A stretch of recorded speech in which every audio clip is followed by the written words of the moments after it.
আসসালামু আলাইকুম মামা।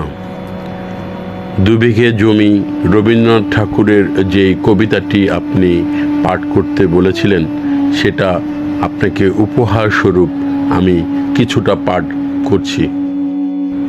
শুধু বিঘে দুই ছিল মরুভূমি, আর সবই গেছে দিনে।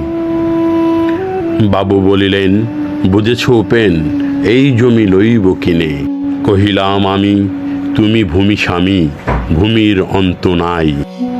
চেয়ে দেখো মোর, আছে বড় জোর, মরিবার মতো ঠাই। শুনি রাজা কহে, বাপু জানো তো হে, করিয়াছি বাগানখানা। পেলে দুবিঘে, প্রস্থে ও দৈর্ঘ্যে সমান হইবে টানা। ওটা দিতে হবেই। কহিলাম তবে, বক্ষ জুড়াইয়া পানি। সজল চক্ষে করুণ রক্ষে গরিবের ভিটেখানি।